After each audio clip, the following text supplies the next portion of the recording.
हैदरी फक्र है न दौलत उस्मानी है तुमको असलाफ से क्या निस्बत रूहानी है. മഹാനായ ഹൈദർ തങ്ങൾക്കുണ്ടായ അലി തങ്ങൾക്കുണ്ടായ ദാരിദ്ര്യം നമ്മുടെ ജീവിതത്തിൽ ഉണ്ടായിട്ടുണ്ടോ? അലി ഇബ്നു അബീ ത്വാലിബ് റളിയല്ലാഹു അൻഹുവിന്റെ വീട്ടില് ഒരു പുതപ്പായിരുന്നുണ്ടായിരുന്നത്. ആ പുതപ്പിലാണ് ഫാത്തിമയും അലിയും ഉറങ്ങിയിരുന്നത്. അതേ പുതപ്പിലാണ് പിറ്റേ ദിവസം ആടിന് മേയാൻ പുല്ലിട്ടിട്ട് കൊടുത്തിരുന്നത്. എന്താണിത്? ആരാണിത്? നബി തങ്ങളുടെ മരുമകനാണ്. നബി തങ്ങളുടെ പൊന്നുമോളും നബി തങ്ങളുടെ മരുമകനും രണ്ടുപേരും ഉറങ്ങിയിരുന്ന പുതപ്പിന്റെ കഥ എന്തെന്നറിയുമോ? ആ പുതപ്പിൽ കിടന്നിട്ട് രാവിലെ ആയാൽ തന്റെ നാൽക്കാലികൾക്ക് പുല്ലിട്ട് കൊടുത്തിരുന്നത് ആ പുതപ്പിലാണ്. നാൽക്കാലികൾക്ക് ഭക്ഷണം നൽകിയിരുന്നത് ആ പുതപ്പിലാണ്. ആ പുതപ്പ് കഴുകിയിട്ടാണ് രാത്രിയിൽ ഉറങ്ങിയിരുന്നത്. ഹൈദരി ഫഖർ ഹേ. ആ ഹൈദർ റളിയല്ലാഹു അൻഹുവിനുണ്ടായ അലി തങ്ങൾക്കുണ്ടായിരുന്ന ദാരിദ്ര്യം നമ്മുടെ ജീവിതത്തിൽ നമ്മൾ അനുഭവിച്ചിട്ടുണ്ടോ? മഹാനായ ഉസ്മാൻ തങ്ങൾക്കുണ്ടായിരുന്ന ആ ഒരു സാമ്പത്തികാവസ്ഥ നമ്മൾക്കുണ്ടായിരുന്നോ? ഇനി ഉണ്ടായവര് ഉസ്മാൻ തങ്ങളെ പോലെ സ്വതക ചെയ്യുന്നുണ്ടോ? അലി തങ്ങളെ പോലെ ദരിദ്രരായ ആളുകൾ അള്ളാഹുവിന് വേണ്ടി ക്ഷമിക്കുന്നുണ്ടോ? പിന്നെ എന്ത് മുസ്ലിമാണ് നമ്മള്?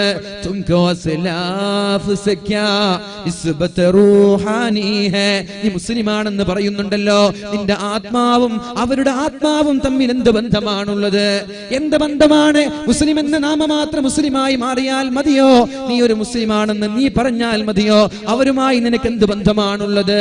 ഓ സമാനേ മേ മുഅസ്സസ്തേ മുസൽമാൻ ഹോക്കർ. മുസ്ലിം എന്ന് പറയുമ്പോൾ അഭിമാനത്തോടെ നടന്നിരുന്ന ആളുകൾ ഉണ്ടായിരുന്നു. ഔർ തും ഖാർ ഹുയേ താരികേ ഖുർആൻ ഹോക്കർ. ലോകങ്ങളെല്ലാം, ലോകത്തുള്ള സാമ്രാജ്യങ്ങളെല്ലാം മുസ്ലിമീങ്ങളെ ഫോക്കസ് ചെയ്യാനും ടാർഗറ്റ് ചെയ്യാനും തുടങ്ങിയത് ഖുർആനിൽ നിന്ന് മാറി നിന്നപ്പോഴാണ്. എങ്ങനെയാണ് റഷ്യയും അമേരിക്കയും ഒരുമിച്ച് കൂടുക? ക്യാപിറ്റലിസവും സോഷ്യലിസവും എങ്ങനെയാണ് ഒരുമിച്ച് കൂടുക? പക്ഷേ പുട്ടിനും ട്രംപും ഒരുമിച്ച് കൂടുന്നത് മുസ്ലിമീങ്ങളെ തകർക്കാനാണ്. വെള്ളവും തീയും എങ്ങനെയാണ് ഒരുമിച്ച് കൂടുക? പകലും രാത്രിയും എങ്ങനെയാണ് ഒരുമിച്ച് കൂടുക? ആലോചിക്കണം നമ്മള്. റഷ്യയും അമേരിക്കയും ചങ്ങാതിമാരാവുകയാണ്. ആരാണ് റഷ്യ എന്ന് പറഞ്ഞാൽ? ആരാണ് അമേരിക്ക എന്ന് പറഞ്ഞാൽ? ഒരു രാജ്യം ക്യാപിറ്റലിസത്തിന്റെ മുതലാളിത്ത രാജ്യമാകുമ്പോ മറ്റൊരു രാജ്യം സോഷ്യലിസത്തിന്റെ തൊഴിലാളി വർഗത്തിന്റെ രാജ്യമാണ്. എങ്ങനെയാണ് ക്യാപിറ്റലിസവും സോഷ്യലിസവും ഒന്നിക്കുന്നത്? പക്ഷേ ഇരകള് മുസ്ലിമാകുമ്പോ, ശത്രുക്കള് മുസ്ലിമാകുമ്പോ അവിടെ ക്യാപിറ്റലിസവും സോഷ്യലിസവും എന്ന ഉപാധിയില്ല, രാത്രിയും പകലും എന്ന ഉപാധിയില്ല, തീയും വെള്ളവും എന്ന ഉപാധിയില്ല. മുസ്ലിമീങ്ങളെ നശിപ്പിക്കാൻ, മുസ്ലിമീങ്ങളെ കരിവാരിത്തേക്കാൻ, മുസ്ലിമീങ്ങളെ നിഷ്കാസനം ചെയ്യാൻ ലോകത്തുള്ള ശക്തികളെല്ലാം ഒരുമിച്ച് കൂടാനുള്ള കാരണം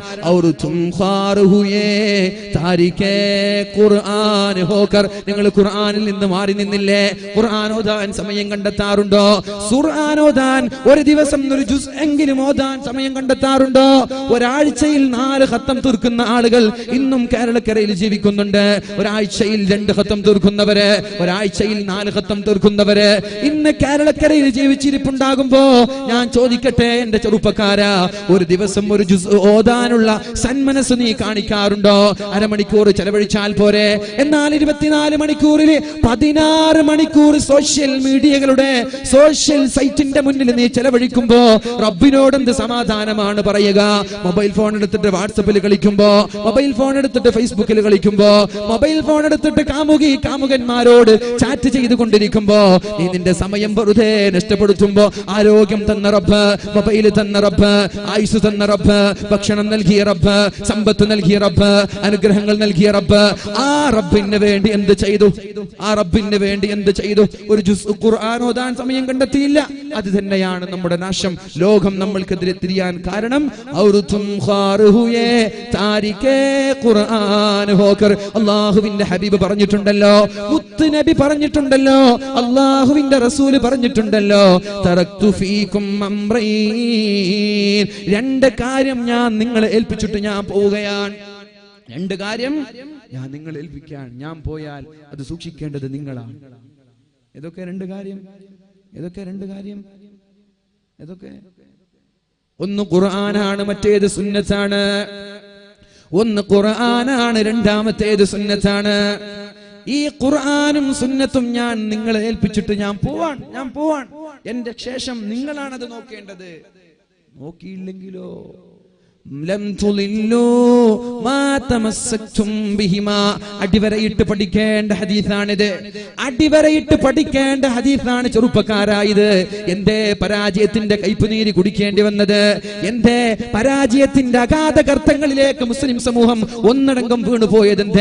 എന്തേ GCC രാജ്യങ്ങള് അമേരിക്കക്കാരന്റെ റബ്ബർ സ്റ്റാമ്പായി പ്രവർത്തിക്കാൻ തുടങ്ങിയത്? എന്തേ റാബിതത്തുൽ ഇസ്ലാമിയ എന്ന് പറയുന്ന മുസ്ലിം സംഘടന മുസ്ലിമീങ്ങൾക്ക് വേണ്ടി ഇന്നലെ വരെ മുസ്ലിമീങ്ങൾക്ക് വേണ്ടി, യതീംഖാനകൾക്ക് വേണ്ടി, മതസ്ഥാപനങ്ങൾക്ക് വേണ്ടി ലക്ഷക്കണക്കിന് സംഭാവനകൾ നൽകിയപ്പോ ഇന്ന് റാബിതത്തുൽ ഇസ്ലാമിയയിൽ നിന്ന് ഒരു 5 കാശ് പോലും മുസ്ലിം സമുദായത്തിന്റെ സ്ഥാപനങ്ങളിലേക്ക് എത്തിച്ചു കൊടുക്കാൻ പറ്റുന്നില്ല. കാരണം എന്തേ? അമേരിക്കക്കാരന്റെ ഒപ്പ് വേണം, ട്രംപിന്റെ ഒപ്പ് വേണം. അമേരിക്കക്കാരന്റെ ഒപ്പില്ലാതെ മുസ്ലിമീങ്ങളുടെ സമ്പത്ത് മുസ്ലിമീങ്ങൾക്ക് പറഞ്ഞേക്കാനും സംഭാവന ചെയ്യാനും പറ്റാത്ത കാലമായി പോയതെന്തേ? നമ്മളാണ് ഉത്തരവാദി, അവരല്ല. നമ്മളാണ് ഉത്തരവാദി. ലം തുളില്ലൂ മാ തമസ്സക്തും ബിഹിമാ. ഞാൻ തന്ന 2 കാര്യം നിങ്ങൾ മുറുകെ പിടിക്കണം. മുസാഫ് എടുത്തിട്ട് മുറുകെ പിടിക്കാനല്ല. ഖുർആൻ കൊണ്ട് ജീവിക്കണം, ഖുർആൻ ഓതണം, ഖുർആൻ പറഞ്ഞതുപോലെ ജീവിക്കണം. ഖുർആനിൽ പറഞ്ഞിട്ടില്ല റോഡ് സൈഡിൽ ഇങ്ങനെ ആടിപ്പാടി ദോശ മറിച്ചിടുന്നത് പോലെ ബൈക്ക് എടുത്തിട്ട് ഇങ്ങനെ ഓർണടിച്ചിട്ട് കല്യാണത്തിന് പോകാൻ ഖുർആൻ പറഞ്ഞിട്ടില്ല. എന്ത് സംസ്കാരാണത്? എന്ത് സംസ്കാരം? ചീഞ്ഞു നാറുന്ന സംസ്കാരം. പാശ്ചാത്യൻ പോലും ചെയ്യാൻ മടിക്കുന്ന സംസ്കാരം നമ്മൾ ചെയ്യാൻ. അല്ലാഹുവേ, പടച്ച റബ്ബേ, നീ ഞങ്ങളൊക്കെ കാക്കണേ അല്ലാ. എൻ്റെ ചെറുപ്പക്കാർക്കൊക്കെ നീ ബോധം നൽകണേ റബ്ബേ. ഇതൊക്കെ കാണുമ്പോൾ കണ്ണിൽ നിന്ന് വെള്ളം വരാറുണ്ട് പല സമയങ്ങളിൽ. എന്ത് രസമാണ് ഇതിൽ കിട്ടുന്നതെന്ന് ആലോചിക്കുന്നത്. എന്ത് രസം, എന്ത് ടേസ്റ്റാണ് ഇതിൽ നിന്ന് ലഭിക്കുന്നത്. ഈ റോഡിൽ ചട്ടിയിട്ട് ട്രൗസർ ഇട്ട് തുള്ളിയാലും ചാടിയാലും എന്ത് രസമാണ് ഇതിൽ കിട്ടാനുള്ളത്. എന്തേ ചിന്തിക്കാത്തത്? എന്തേ ബോധം വരാത്തത്? അലം യഅ്നി, സമയമായിട്ടില്ലേ ചെറുപ്പക്കാരാ? സമയമായിട്ടില്ലേ?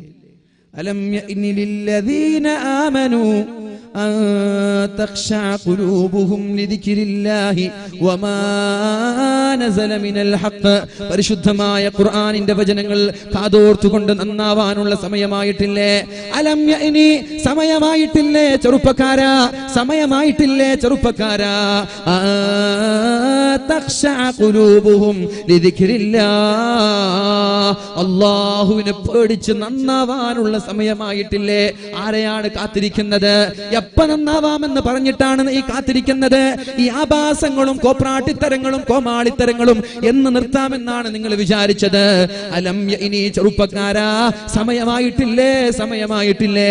പറയൂ, ഞാൻ നന്നാവുകയാണ്. ബലാ യാ റബ്ബി വഖദ് ആൻ. അല്ലാഹുവേ, ഞാൻ നന്നാവുകയാണ്. അല്ലാഹുവേ, ഞാൻ നന്നാവുകയാണ്. ഇനി ഞാനില്ല തോന്നിവാസങ്ങൾക്ക്, കല്യാണത്തിന്റെ ആഭാസങ്ങളിലേക്ക് ഞങ്ങളില്ല. വഴിയോരങ്ങളിലെ ആളുകളെ ദ്രോഹിച്ചുകൊണ്ട് വഴിപ്പോക്കരായ ആളുകൾക്ക് അവരുടെ ശാപം വാങ്ങി കുരുത്തക്കേട് കാട്ടാൻ ഞങ്ങളില്ല. വഖദ് ആൻ, വഖദ് ആൻ, യാ റബ്ബി വഖദ് ആൻ. ഞാൻ നന്നാവാൻ ആ ഒരു തീരുമാനം, ആ ഒരു പ്രതിജ്ഞ നമ്മൾ എടുക്കണം. അല്ലാഹു തൗഫീഖ് ചെയ്യട്ടെ. അല്ലാഹു റബ്ബ് സുബ്ഹാനഹു വ തആല തൗഫീഖ് നൽകുമാറാവട്ടെ. പറഞ്ഞു വരുന്നത്, കഞ്ചാവിന്റെ അഡിക്റ്റായി പോവരുത്. കള്ള് കുടിപ്പിക്കട്ടെ. മത്തായി പോയാൽ കാല് മുറിക്കാൻ എളുപ്പമല്ലേ? വേണ്ട, ഹറാം കൊണ്ട് എന്റെ ശരീരത്തെ ചികിത്സിക്കരുത്. അവസാനം പറഞ്ഞത്, ബലാമായി നിങ്ങളുടെ ശരീരത്തെ 4-5 ആളുകൾ പിടിച്ചിട്ട് കൈയും കാലും കെട്ടിയിട്ട് നിങ്ങളുടെ കാല് മുറിക്കട്ടെ. വേണ്ട, ഇതിനേക്കാളും എളുപ്പവഴി ഞാൻ നിങ്ങൾക്ക് പറഞ്ഞു തരാം. സമയം 12:03. ഞാൻ പറഞ്ഞ സമയം കഴിഞ്ഞു. ഇനി ഒരു 10 മിനിറ്റ് കൂടി ഞാൻ നിങ്ങളോട് സമ്മതം ചോദിക്കുകയാണ്. കുഴപ്പമൊന്നുമില്ലല്ലോ? ഒരു 10 മിനിറ്റ് ഇൻഷാ അല്ലാഹ്. അതുകൊണ്ട് മഹാനായ ഉർവത്ത് ഇബ്നു സുബൈർ റളിയല്ലാഹു അൻഹു, അല്ലാഹുവിന്റെ ഹബീബിന്റെ പ്രിയപ്പെട്ട സ്വഹാബി ചോദിക്കുകയാണ്, പറയുകയാണ്, ബലമായിട്ട് എന്റെ കാല് മുറിക്കണ്ട, അതിനൊരു പരിഹാരം ഞാൻ തരാം. എന്താണ് ആ പരിഹാരം? വുളൂ ചെയ്തു നിസ്കാരത്തിലേക്ക് കടന്നു വന്നു. ബിസ്മില്ലാഹിർ റഹ്മാനിർ റഹീം. അൽഹംദുലില്ലാഹി റബ്ബിൽ ആലമീൻ അർറഹ്മാനിർ റഹീം മാലികി യൗമിദ്ദീൻ ഇയ്യാക നഅ്ബുദു വ ഇയ്യാക നസ്തഈൻ. ഫാത്തിഹ ഓതി, സൂറത്ത് ഓതി, റുകൂ ചെയ്തു, സുജൂദിൽ പോയി. അദ്ദേഹം പറഞ്ഞിരുന്നു, ഞാൻ സുജൂദിൽ പോയാൽ എനിക്ക് പിന്നെ പരിസര ബോധം ഉണ്ടാവൂല. എൻ്റെ കാമുകനുമായി റബ്ബുമായി സംസാരത്തിലായിരിക്കും. കാമുകനാരാ? നമ്മുടെ കാമുകനാരാ? നമ്മുടെ കാമുകയാരാ? റബ്ബാണ്. കാമുകിയോട് ഹെഡ്ഫോൺ വെച്ച് സംസാരിച്ചുകൊണ്ട് റെയിൽവേ ട്രാക്കിലൂടെ ഇങ്ങനെ നടന്നു പോകുമ്പോഴാണ് വല്ലാത്ത ഗർജനത്തോടെ ട്രെയിൻ വന്നപ്പോൾ കേട്ടിട്ടില്ല, ട്രെയിനിന്റെ ചൂളം വിളി കേട്ടിട്ടില്ല, ഹെഡ്ഫോൺ വെച്ചിട്ട് കാമുകിയുമായി ലയിച്ചിരിക്കുകയാണ്. അപ്പോൾ ട്രെയിനിന്റെ ശബ്ദം അറിഞ്ഞിട്ടില്ല, ഹോൺ അടിച്ചത് അറിഞ്ഞിട്ടില്ല, ചൂളം വിളി കേട്ടിട്ടില്ല, ലയിച്ചു പോയി കാമുകിയുമായി. അതേപോലെ യഥാർത്ഥ കാമുകനായ റബ്ബുമായി സുജൂദിൽ ലയിക്കുകയാണ്. ഞാനെങ്ങനെ ലയിച്ചാൽ നിങ്ങൾ എൻ്റെ കാല് മുറിച്ചു മാറ്റണം. അദ്ദേഹം സുജൂദിൽ കിടന്നു നിശ്ചലനായി, പരിസരബോധമില്ല. ഡോക്ടർമാർ ഓടി വന്ന് കാല് മുറിച്ചു മാറ്റി. കാലിൽ നിന്ന് രക്തം ഇങ്ങനെ ഒഴുകുകയാണ്. ഒഴുകുമ്പോൾ ശക്തമായ ചുട്ടുപൊള്ളുന്ന എണ്ണ കൊണ്ടുവന്ന് രക്തം ഒഴുകാതിരിക്കാൻ ആ കാലിലേക്ക് ചുട്ടുപൊള്ളുന്ന തിളച്ചുമറിയുന്ന എണ്ണ വെച്ചപ്പോ അദ്ദേഹം റളീനാ ബില്ലാഹി റബ്ബാ വബിൽ ഇസ്ലാമി ദീനൻ വബിമുഹമ്മദിൻ നബിയ്യ എന്ന് പറഞ്ഞു ബോധം കെട്ട് നിലത്തു വീണു. കാല് പച്ചക്കാലിങ്ങനെ മുറിക്കാൻ. മീശ എടുക്കുമ്പോ ചുണ്ട് മുറിഞ്ഞാ പഠിച്ചു ഓടിപ്പോകൂല നമ്മള് അല്ലെ? മീശ എടുക്കുമ്പോ ചുണ്ടെങ്ങാനും കത്രിക കൊണ്ടാ മതി, നമ്മൾ ഓടിപ്പോകൂലേ? നമ്മൾ ആലോചിക്കണം, കാല് തൊട ഇങ്ങനെ മുറിച്ചു മാറ്റി രക്തം ഒഴുകുമ്പോ രക്തം ഒഴുകാതിരിക്കാൻ ശക്തമായി തിളച്ചു മറിയുന്ന എണ്ണയിൽ മുക്കി. അപ്പൊ ബോധം കെട്ടു. റളീനാ ബില്ലാഹി റബ്ബാ വബിൽ ഇസ്ലാമി ദീനൻ വബിമുഹമ്മദിൻ നബിയ്യാ. അല്ലാഹുവേ നീ എന്റെ റബ്ബാണെന്നും എന്റെ ഹബീബ് പ്രവാചകനാണെന്നും നിന്റെ ദീനാണ് ഏറ്റവും നല്ല മതമെന്നും ഞാൻ വിശ്വസിക്കുന്നു എന്ന് പറഞ്ഞിട്ട് അദ്ദേഹം ബോധം കെട്ട് നിലത്ത് വീണു. പക്ഷേ ആ ബോധം കെട്ട് നിലത്ത് വീണതിനിടയിൽ അദ്ദേഹത്തിന്റെ മുഹമ്മദ് എന്ന് പറയുന്ന കൊച്ചുമോനെ ഒട്ടകം ചവിട്ടിക്കൊല്ലുകയുണ്ടായി. കൂനിന്മേൽ കുരു എന്ന് പറയലിതാണ്. ഒരു പ്രയാസം, അതിന്റെ മുകളിൽ മറൊരു പ്രയാസം. നൂറുൻ അലാ നൂർ, പ്രകാശത്തിന്റെ മേൽ പ്രകാശം, പ്രയാസത്തിന്റെ മേൽ പ്രയാസം. കാല് മുറിച്ച് ബോധം കെട്ട് കിടക്കുമ്പോ പൊന്നുമോനെ ഒട്ടകം ചവിട്ടിക്കുന്നു. ആളുകൾ സംശയത്തിലായി. എന്താ ഇപ്പൊ പറയാ? കണ്ണു തുറന്നാൽ ഏത് വിഷയത്തിലാ സമാധാനിപ്പിക്കുക? അവര് പറഞ്ഞു, ബോധം തുറന്നപ്പോ കണ്ണു തുറന്നപ്പോ പറഞ്ഞു, അല്ലാഹു നിങ്ങൾക്ക് പ്രതിഫലം തരട്ടെ, അല്ലാഹു നിങ്ങൾക്ക് പ്രതിഫലം തരട്ടെ. നിങ്ങളുടെ മകൻ മരിച്ചു പോയല്ലോ. ഇന്നാ ലില്ലാഹി വ ഇന്നാ ഇലൈഹി റാജിഊൻ. അല്ലാഹു തന്നതല്ലേ അല്ലാഹു കൊണ്ടുപോയത്. 4 മക്കളെ അല്ലാഹു എനിക്ക് തന്നു. അതിൽ നിന്ന് ഒരു മകനെയല്ലേ അല്ലാഹു കൊണ്ടുപോയത്. ഇത് നമ്മൾ പഠിക്കേണ്ട ഹദീസാണ്, പഠിക്കേണ്ട ചരിത്രമാണ്. നമ്മൾക്ക് ആരുണ്ട്?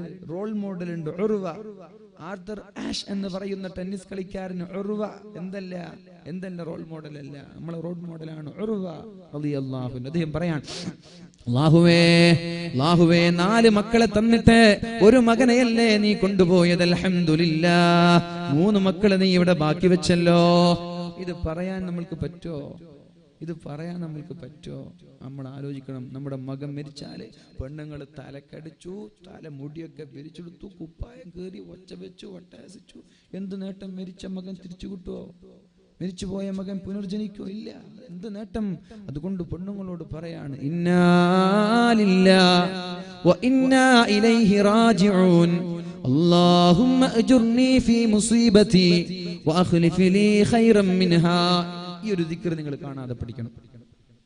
ഈ ഒരു ദിക്ർ നിങ്ങൾ കാണാതെ പഠിച്ചാൽ നിങ്ങളുടെ ജീവിതത്തിൽ ഏറ്റവും വലിയ നേട്ടമായിരിക്കും. നിങ്ങളുടെ ജീവിതത്തിൽ എന്തു പ്രയാസം വന്നാലും ഉടനെ പറയണം, ഇന്നാ ലില്ലാഹി വ ഇന്നാ ഇലൈഹി റാജിഊൻ. അതെല്ലാവർക്കും അറിയാം അല്ലേ? അതെല്ലാവർക്കും അറിയാം. അതിനുശേഷം ഒരു ദിക്റുണ്ട്, അല്ലാഹുമ്മ അജ്ർനി ഫീ മുസീബതി. ഈ എനിക്ക് വന്ന മുസീബത്തിൽ ഞാൻ ക്ഷമിക്കുകയാണല്ലാ. എന്താ മുസീബത്ത്? എന്റെ മകൻ മരിച്ചു, ഞാൻ ക്ഷമിക്കുകയാണല്ലാ. അല്ലാഹുമ്മ അജ്ർനി ഫീ മുസീബതി. എന്റെ പൊന്നുമോൻ മരിച്ചുപോയി, അത് ഞാൻ ക്ഷമിച്ചത് കാരണം എനിക്ക് നീ കൂലി തരണേ അല്ലാ, എനിക്ക് നീ പ്രതിഫലം തരണേ അല്ലാ. വ അഖ്ലിഫ് ലീ ഖൈറൻ മിൻഹാ. ഈ മകന് പകരം നല്ല ഒരു പകരക്കാരനെ എനിക്ക് തരണേ അല്ലാ. ഈ ഒരു ദിക്ർ നമ്മുടെ ജീവിതത്തിൽ പതിവാക്കിയാൽ മരിച്ചുപോയ മകനെക്കാളും നല്ലൊരു പകരം അല്ലാഹു നമ്മൾക്ക് നൽകുമെന്നതിൽ സംശയമില്ല. ഒരാളെ കയ്യിൽ ഐഫോൺ 5 ഉണ്ടായിരുന്നത്. ഐഫോൺ 5 പോകുന്ന വഴിയിൽ ബസ് ആരോ പോക്കറ്റ് അടിച്ചു. വീട്ടിലെത്തി നോക്കുമ്പോൾ ഐഫോൺ 5 ഇല്ല. അതന്നെ ഉപ്പാന്റെ കാലും കൈയും പിടിച്ചിട്ട്, ഉപ്പ എനിക്കൊരു ഐഫോൺ വേണം, ഒരു ആപ്പിൾ വേണമെന്ന് പറഞ്ഞിട്ട് ചോദിച്ചതാ. അങ്ങനെ ഉപ്പ കൊടുത്തതാ. 2 ദിവസമാകുമ്പോൾ അത് പോക്കറ്റ് അടിച്ചു. എന്താ പിന്നെ ചെയ്യാ? ഇന്നാ ലില്ലാഹി വ ഇന്നാ ഇലൈഹി റാജിഊൻ. അല്ലാഹുമ്മ അജ്ർനി ഫീ മുസീബതി വഅഖ്ലിഫ് ലീ ഖൈറൻ മിൻഹാ. അല്ലാഹുവേ, എൻ്റെ ആപ്പിൾ 5 നഷ്ടപ്പെട്ടു പോയിരിക്കുകയാണ്, അതിൽ ഞാൻ ക്ഷമിക്കുകയാണ്. വഅഖ്ലിഫ് ലീ ഖൈറൻ മിൻഹാ, ഇതിനേക്കാളും നല്ല ഒന്ന് എനിക്ക് പകരം തരണേ. ഈ ഒരു ദിക്ർ ജീവിതത്തിൽ പതിവാക്കിയാൽ ആപ്പിൾ 6 നിങ്ങൾ അറിയാതെ നിങ്ങൾക്ക് കിട്ടും. ഞാൻ പറയല്ല, ഞാൻ ഉദാഹരണം ആപ്പിൾ ആക്കിയതാണ്. നമ്മുടെയൊക്കെ ഒരു താല്പര്യമാണല്ലോ ആപ്പിൾ എന്ന് പറഞ്ഞ, അല്ലേ? ഇല്ലാത്തവനും ഉള്ളവനൊക്കെ പിടിക്കുന്ന ഒരു സാധനമാണല്ലോ, അതുകൊണ്ട് പറഞ്ഞ. അപ്പോ ആപ്പിൾ 5 ആണ് നഷ്ടപ്പെട്ടത്. ദുആ ചെയ്തത് എന്താ? അല്ലാഹുവേ, ഞാൻ ക്ഷമിക്കുകയാണ്, എന്റെ ആപ്പിൾ പോയി, ഞാൻ ക്ഷമിക്കുകയാണ്, എനിക്ക് ഇതിനേക്കാളും പകരം നീ തരണം. ഈ ദിക്ർ ഇങ്ങനെ പതിവാക്കുക. അല്ലാഹുമ്മ അജ്ർനി ഫീ മുസീബതി വഅഖ്ലിഫ് ലീ ഖൈറൻ മിൻഹാ. അല്ലാഹുമ്മ അജ്ർനി ഫീ മുസീബതി വഅഖ്ലിഫ് ലീ ഖൈറൻ മിൻഹാ. അല്ലാഹുമ്മ അജ്ർനി ഫീ മുസീബതി വഅഖ്ലിഫ് ലീ ഖൈറൻ മിൻഹാ. നിങ്ങൾ പേടിക്കേണ്ട, നിങ്ങളുടെ ആപ്പിൾ 5 പകരം 6ഉം 7ഉം പഠിച്ചോൻ തരും. ഇത് അല്ലാഹുവിന്റെ നിയന്ത്രണമാണ്. അല്ലാഹു നൽകട്ടെ, അല്ലാഹു നൽകട്ടെ. എന്താ ആപ്പിളോ? എന്താ വേണ്ടത്? അല്ലാഹു നമ്മൾക്ക് ഇഷ്ടപ്പെട്ടു പോയ എല്ലാ കാര്യങ്ങൾക്കും അല്ലാഹു പകരം നൽകട്ടെ ഇൻഷാ അല്ലാഹ്. അപ്പൊ ഞാൻ എന്റെ വാക്കുകൾ ഉപസംഹരിക്കാൻ പോവാണ്. മഹാനായ ഉർവത്ത് ഇബ്നു സുബൈർ റളിയല്ലാഹു അൻഹു പറഞ്ഞു, എനിക്ക് 4 മക്കൾ ഉണ്ടായിട്ട് ഒരു മകൻ അല്ലാഹു കൊണ്ടുപോയി. അൽഹംദുലില്ലാഹ്, 3 എണ്ണം ബാക്കിയുണ്ടല്ലോ. 4 അവയവങ്ങൾ എനിക്കുണ്ടായി, ഒരു കാലല്ലേ കൊണ്ടുപോയത്, 3 എണ്ണം ബാക്കിയുണ്ടല്ലോ. 2 കാലും 2 കൈകളും തന്നിട്ട് ഒരു കാല് മാത്രം ബാക്കി, ഒരു കാല് മാത്രം കൊണ്ടുപോയി. 3 എണ്ണം നീ ബാക്കി വെച്ചല്ലോ, അൽഹംദുലില്ലാഹ് എന്ന് പറയാനുള്ള ഈമാനാണ് നമ്മൾക്ക് വേണ്ടത്. ഒരു ഹദീസും കൂടി, മാ യുസീബുൽ മുഅ്മിന മിൻ നസബിൻ, മുഅ്മിനായ സഹോദരൻ ഒരു ക്ഷീണമുണ്ടായാൽ, കേൾക്ക്, മുഅ്മിനായ മനുഷ്യൻ ഒരു ക്ഷീണമുണ്ടായാൽ, കൂലിപ്പണിയാണ്, നല്ല ക്ഷീണുണ്ടായി, കുഴപ്പമില്ല, അതിന് കൂലിയുണ്ട്. കൂലിപ്പണിയെടുത്ത് ക്ഷീണുണ്ടായി, ഡ്രൈവ് ചെയ്തിട്ട് ക്ഷീണുണ്ടായി, കൂലിയുണ്ട്. ഒരു ക്ഷീണം, ഒരു ക്ഷീണം ഒരു മുഅ്മിനായ സഹോദരനുണ്ടായാൽ, ഒരു രോഗമുണ്ടായാൽ, തലവേദന, ഷുഗർ, പ്രഷർ, കൊളസ്ട്രോള്, ക്യാൻസർ, ഇതുപോലെയുള്ള ഏതെങ്കിലും ഒരു രോഗം മുഅ്മിനീങ്ങളായ ആളുകൾക്ക് അല്ലാഹു നൽകിയാൽ, ദുഃഖമുണ്ടായാൽ, ദുഃഖം, പൈസ ഇല്ലായിരിക്കുമ്പോ നല്ലോണം ദുഃഖം ഉണ്ടാവും, അല്ലേ? ദുഃഖം ഉണ്ടായാൽ, SSLC തോറ്റുപോയി, ദുഃഖം ഉണ്ടാകും, മക്കള് തോറ്റുപോയി, ദുഃഖം ഉണ്ടാകും. ആ ദുഃഖത്തിനൊക്കെ എന്തുണ്ട് പറയാൻ? വലാ ഹമ്മിൻ, ദുഃഖമുണ്ടായാൽ, വലാ ഹുസ്നിൻ, വിഷമമുണ്ടായാൽ, വലാ അദൻ, ബുദ്ധിമുട്ടുണ്ടായാൽ, പോകുന്ന വഴിയിൽ കല്ല് തട്ടി വീഴാൻ പോയാൽ, നമ്മൾ നടന്നു പോകുമ്പോഴാണ് അറിയാതൊരു കല്ല് കാലിൽ തട്ടി വീഴാൻ പോയത്. വലാ അദൻ, ഒരു ബുദ്ധിമുട്ട് നമ്മുടെ ജീവിതത്തിൽ ഉണ്ടായാൽ, വലാ ഗമ്മിൻ, അതുപോലെ എന്തെങ്കിലും ഒരു പ്രയാസമുണ്ടായാൽ, നടന്നു പോകുമ്പോഴാണ് കാലിലേക്ക് ഒരു മുള്ളു തറച്ചത്, നടന്നു പോകുമ്പോഴാണ് കാലിലേക്ക് ഒരു കല്ല് തറച്ചത്, വൈകുന്നേരങ്ങളിൽ ഫുട്ബോൾ കളിക്കുമ്പോഴാണ് കാലിലേക്ക് ഒരു കല്ല് തറച്ചത്, കാലിലേക്ക് തറക്കുന്ന ഒരു മുള്ളു പോലും ഇല്ലാ കഫറല്ലാഹു ബിഹാ മിൻ ഖതായാ,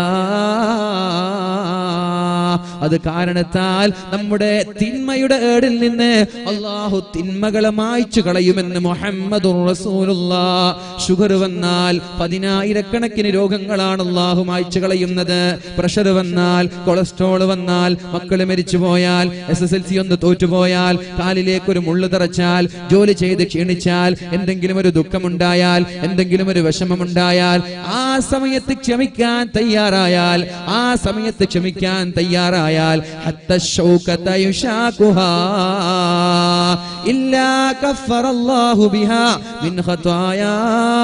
അത് കാരണം അവന്റെ ജീവിതത്തിലെ സകലമാന പാപങ്ങളും അല്ലാഹു പുറത്തു കൊടുക്കുമെന്ന് പരിശുദ്ധ റസൂലുള്ളാഹ്. രോഗത്തിന്റെ പിന്നിലെ രഹസ്യം, അല്ലാഹു നിങ്ങൾക്ക് സ്വർഗം നൽകും.